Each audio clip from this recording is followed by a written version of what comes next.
The Royal Navy is yet to seize any suspected Russian shadow fleet vessels because of government fears it would breach international law, it has been claimed. It comes just 2 weeks after Sir Keir Starmer gave UK forces the green light to intercept the sanctioned vessels in British waters. However, no interceptions have occurred despite dozens of the ships continuing to transit off the UK coast. On Wednesday, Vladimir Putin sent a warship to escort 2 sanctioned tankers through the English Channel. The incident raised new concerns over the government's attempts to stop the shadow fleet and why no interdictions had been carried out despite the Prime Minister's boarding threat. Read more, Putin laughing after throwing down the gauntlet to Starmer on our doorstep. Read more, I was in the room as a Royal Navy deployment to face Putin's thugs was announced. Now, The Telegraph reports Attorney General Lord Hermer has given legal advice about how the ships can be stopped in UK waters. The newspaper reports that under his advice, ships can be boarded by Special Forces and National Crime Agency (NCA) officers, but no such operations have been carried out due to concerns over breaking international maritime law. The Ministry of Defence, MOD, previously said any action would be considered on a case-by-case basis. Officials are reportedly required to present a legal case for each operation and prove the ship has evaded British sanctions.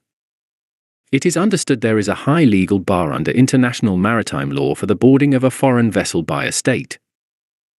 The shadow fleet is accused of circumventing international sanctions by ferrying Russian oil and gas.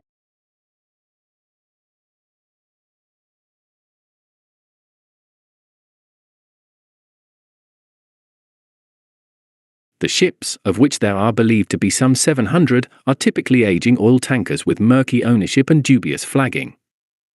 The MOD said it would be closing off UK waters to the sanctioned vessels by allowing troops to board them, with officials hoping this would send the ships on longer, slower routes or face seizure. It's thought more vessels have altered their course away from the Channel. However, a significant number continue to sail off the south coast of England. At least 25 sanctioned ships passed through UK waters in the first 7 days following Sir Keir's announcement, with analysis by Reuters suggesting ships were travelling through the Channel in the same numbers as before. Former Prime Minister Boris Johnson urged Sir Keir to stop the vessels. He told The Telegraph, "I think it's pathetic. I don't know why we don't board these sanction-busting ships. They are fueling Putin's war machine and funding his slaughter of innocent Ukrainians, and we have a golden opportunity to stop it.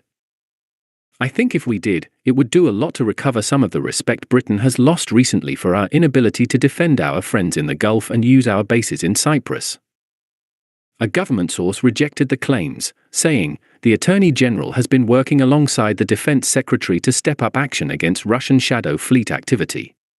They both recently convened representatives from Joint Expeditionary Force ally nations to discuss the legal framework for military action. Sponsored